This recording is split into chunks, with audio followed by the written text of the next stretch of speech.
I left him at a Greyhound station west of Santa Fe. We were 17, but he was sweet and it was true. Still I knew. Alors je dis c'est une vieille histoire parce qu'il y a exactement 60 ans, il y a un spécialiste capillaire français qui lui avait compris ça déjà, il a du pif. Oui, hein.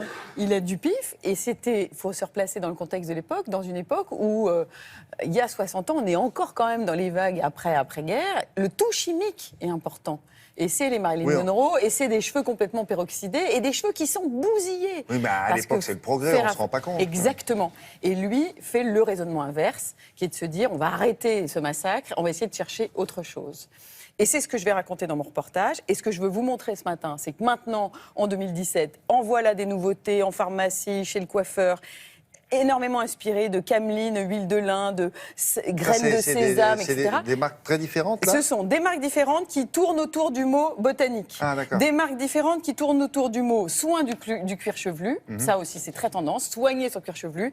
Et ben voilà, au milieu se situe ce petit produit-là, qui est revisité depuis 60 ans et qu'on doit à un homme, un individu. Saga, histoire, regardez, il était assez incroyable.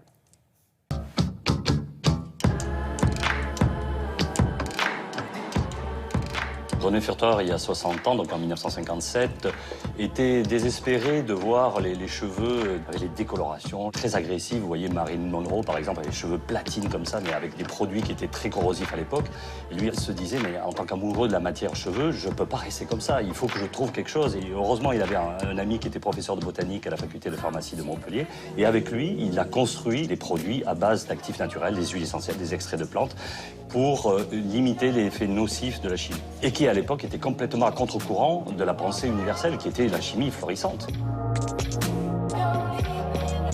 Et à cette époque-là, il a construit son best-seller. C'est un complexe basé avec 5 huiles essentielles. D'ailleurs, on n'a jamais changé la formule de ce produit pilier.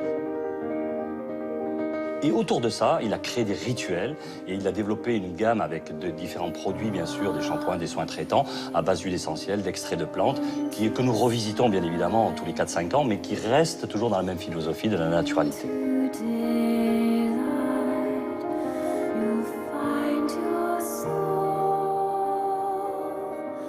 Alors, le deuxième aspect, c'est qu'il a personnalisé aussi son traitement. Et à l'époque, dans les années 50, 60, c'était vraiment l'uniformisation. Tout le monde consommait la même chose, tout le monde voulait la même chose.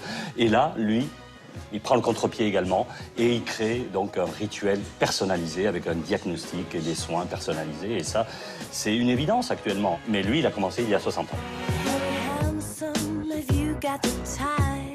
Quand on est chez le coiffeur, on pense que la première étape, qui est généralement le shampoing, est purement une étape utilitaire.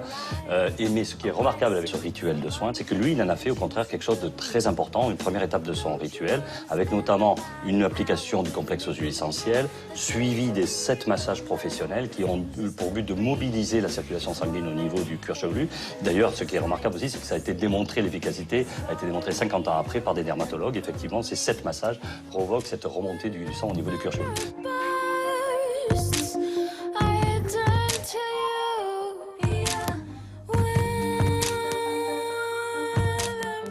Ensuite, on fait des shampoings traitants, des soins adaptés à la personne. Donc on personnalise totalement ce rituel de soins. Et tout cela me fait penser d'ailleurs à une phrase qui résume parfaitement notre philosophie, qui est une phrase de M. René Furteur il y a 60 ans. Un beau cheveu pousse sur un cuir chevelu sain, tout comme une plante sur un sol fertile. Ah oui, quand même, hein.